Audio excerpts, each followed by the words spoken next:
नमस्कार. खूप दिवसानंतर आहे ना इकडं मस्तपैकी आज काय केलंय माहिती का, मी पाऊस थांबलेला आहे आणि मी सगळ्या कोंबड्यांना आज बाहेर मस्तपैकी इथं ग्राउंड मध्ये सोडलंय. आणि खरं सांगते त्यांना इतका आनंद झालाय ना आज. खूप दिवसानंतर बाहेर सोडले त्यांना.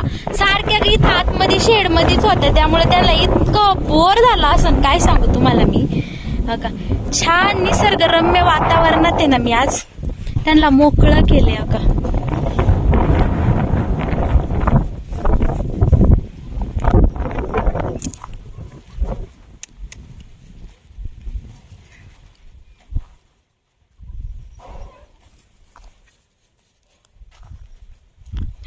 या तर डायरेक्ट वाळू मध्ये नाशा मजा करीत येते. मुक्त झाल्या ना खूप दिवसानंतर त्या. बरं का, आता इतकं मोठं ग्राउंड पडलंय, पण ह्या कोंबड्यांना तिकडच जायचंय शेडच्या मागच्या बाजूला. तिकडं आपली दुसरी कुत्री आहे. चला आता आपण काय करू, यांना सगळ्यांना बोलून घेऊ. आता बघा माझ्या आवाजावर कशा येतात ह्या.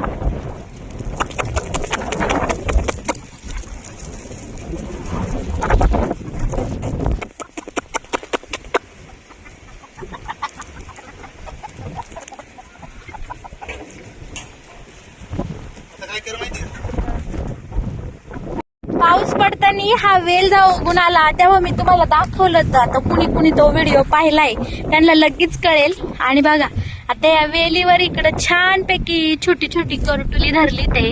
आणि आता मस्त आपल्याला आपली रानटी भाजी खायला भेटणार आहे गावाकडची. थोड्या दिवसात भरपूर फुलं लागले तेवर का ते इथं. कोंबड्यांना आज एवढा आनंद झालाय आणि त्यांचा आनंद पाहून मला आनंद झालेला आहे. खरं तर म्हणायचं तर किती दिवस झालं हो त्या आतमध्ये होत्या शेडमध्ये, त्यांना बाहेरचं वातावरण म्हणून बघायला भेटलं नाही. पाऊस झाला, पावसामुळे त्यांना सगळं असं थंडी गारठ्याने गारठून गेलं होत्या. आणि खरं सांगायचं तर त्यांना आजार सुद्धा लागायला. एक कोंबडी बघा आपली तिथं झुरतीये. मी तुम्हाला ते सुद्धा सगळं व्हिडिओ दाखवते का तिथं कोपऱ्याला. मी तिला जवळ जाऊन तुम्हाला दाखवते ती कशी करते आज.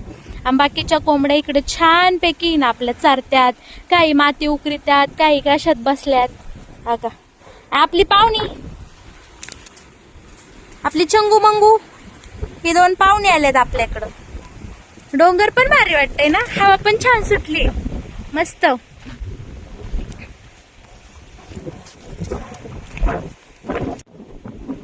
आणि मला पण भारी वाटतंय आज.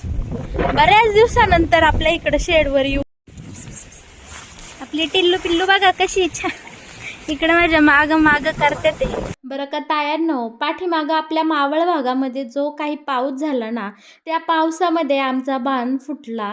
सगळी वरच्या शेताची जी काही माती होती ती सगळी खालच्या शेतात वाहून गेली आणि बरंच शेतीचं नुकसान झालंय.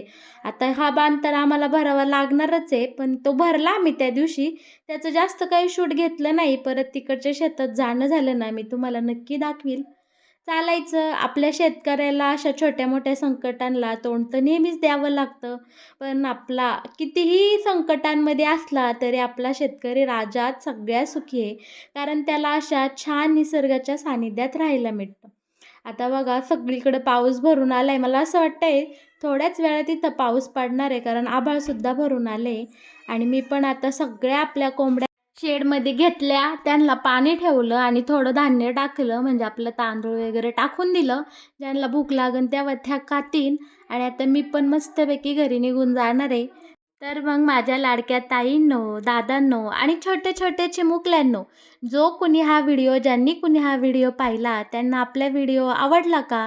आणि आपला व्हिडिओ आवडला असेल तर नक्कीच व्हिडिओला लाईक करा. आणि हो, आपल्या चॅनलला सबस्क्राईब करायला अजिबात विसरू नका. आपला चॅनल नवीन आहे, मला अजून बोलता इतकं साधं येत नाही, किंवा तुमच्यापर्यंत छानसं प्रेझेंटेशन अजून मला माझ्या व्हिडिओचं करता येत नाही. पण मी नक्कीच काही दिवसातच माझ्या व्हिडिओच्या क्वालिटीमध्ये नक्की सुधारणा करेल. पण तोपर्यंत तुमच्या सगळ्यांच्या प्रेमाची मला खरंच मनापासून आवश्यकता आहे. तुम्ही सगळ्यांनी आपल्या चॅनलला भरभरून प्रेम द्या, भरभरून आशीर्वाद द्या. धन्यवाद.